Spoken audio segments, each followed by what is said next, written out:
Sud Radio, l'œil de l'IFOP. On parle du conflit russo-ukrainien. Qu'est-ce que les Français en pensent? Qui soutiennent-ils? Comment voient-ils les choses évoluer?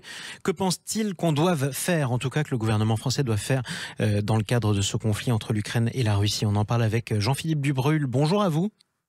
Bonjour. Et bienvenue à vous sur Sud Radio, directeur d'études à l'Institut de sondage IFOP. On revient sur cette étude en exclusivité sur Sud Radio, une étude IFOP fiduciale pour Sud Radio, le regard des Français sur la guerre entre l'Ukraine et la Russie. Première question, et ça, premier enseignement, c'est important. Jean-Philippe, les Français en parlent beaucoup de cette guerre. Tout à fait. Les Français, alors il ne vous a pas échappé que les sujets en ce moment de préoccupation des Français numéro 1, c'est l'inflation d'un côté, la réforme des retraites de l'autre. Pourtant, une fois qu'on évacue ça, finalement, le premier sujet qui émerge pour 54% des Français ce mois-ci, 54% des Français ont parlé de la guerre en Ukraine. Voilà, parce que c'est un sujet qui reste dans les conversations. Et quand on questionne les Français sur cette guerre en Ukraine, on leur dit est-ce que ça vous inquiète ou ça vous inquiète pas, on a toujours 82%, 4 personnes sur 5 en fait, 80% des Français qui se disent inquiets par cette situation. Ça fait bientôt un an que cette guerre a commencé. Il y a un an, c'était 90%. Donc voilà, ça a baissé beaucoup baissé. Ça a un peu baissé, mais pas beaucoup. En effet, preuve que cette guerre est toujours présente et dans ses conséquences aussi, puisque l'inflation est en grande partie. Alors, autre aspect important, et vous l'avez demandé aux Français, de qui les Français se sentent-ils le plus proches? Est-ce qu'ils se sentent plutôt proches de la Russie ou plutôt proches de l'Ukraine? Alors, on a demandé dans chacun des deux cas, pas forcément en les mettant en concurrence, on leur a pas demandé choisissez votre ami ou votre ennemi, mais pour chacun, est-ce que vous avez une bonne opinion? Voilà, est-ce que l'Ukraine c'est bien, est-ce que la Russie c'est bien ou c'est mal, etc. Et on remarque que 69% des Français nous disent avoir une bonne opinion de l'Ukraine. Ça c'est une chose, c'est l'an dernier qu'on avait ces chiffres-là. La Russie, c'est pas 69, c'est 12%. C'est ça. Donc on voit quand même 12% des Français ont une bonne opinion de la Russie. On peut s'arrêter d'ailleurs là-dessus parce que c'est une nation absolument magnifique. C'est un pays magnifique avec une histoire richissime, une histoire franco-russe très longue. Mais la guerre déclenchée, l'invasion déclenchée par Vladimir Poutine a fait que la Russie aujourd'hui est tout sauf populaire aux yeux des Français du fait de l'action de son gouvernement. C'est un fait.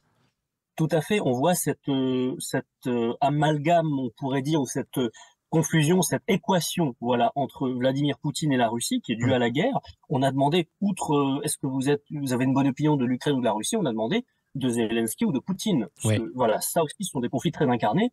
On voit qu'on est à peu près sur les mêmes chiffres pour Poutine. En France, aujourd'hui, il y a 9% des Français qui déclarent avoir une bonne opinion de Poutine. Ça veut dire que 91% ont une mauvaise.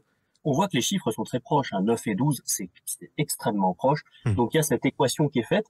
Malheureusement pour le peuple russe et l'histoire russe, on ne peut que le souligner, mais voilà. Et c'est un fait que cette guerre a été déclenchée par la Russie et que c'est une invasion contre un pays sur le continent européen, alors que c'était un pays, évidemment, et c'est toujours un pays indépendant qui ne fait que se défendre. Parlons maintenant des actions que pourrait entreprendre le gouvernement français dans le cadre de cette guerre. Parce qu'évidemment, tout fait débat et c'est bien normal. Est-ce que les Français, par exemple, sont pour le fait que la France livre des chars, par exemple, à l'Ukraine?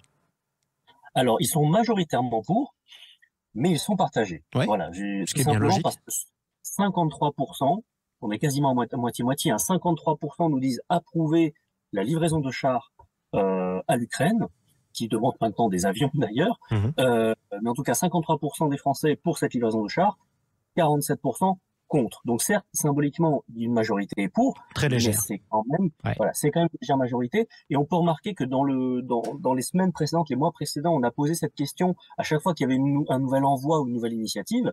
Et on voit que plus on va dans le dur, plus la majorité favorable, enfin la majorité des Français favorables s'amenuise. C'est-à-dire que quand on demande est-ce que vous êtes pour ou contre les sanctions économiques, vous êtes 2 tiers des gens qui disent oui, 66%. Quand vous demandez est-ce que vous êtes OK avec la fourniture d'armes, on passe à 58.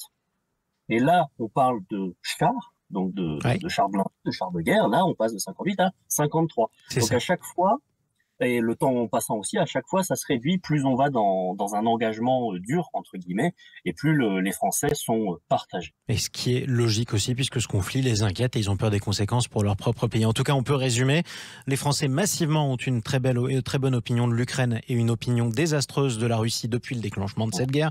Et dans ce cadre-là, c'est important de le préciser. En revanche, plus le temps passe, moins le soutien est populaire. Le soutien de la France à l'Ukraine est populaire, en tout cas en termes militaires, d'après cette enquête IFOP fiduciale pour Sud Radio. Merci Jean-Philippe Dubrul. Merci à vous. On vous retrouve prochainement pour un nouvel œil de l'IFOP. À bientôt.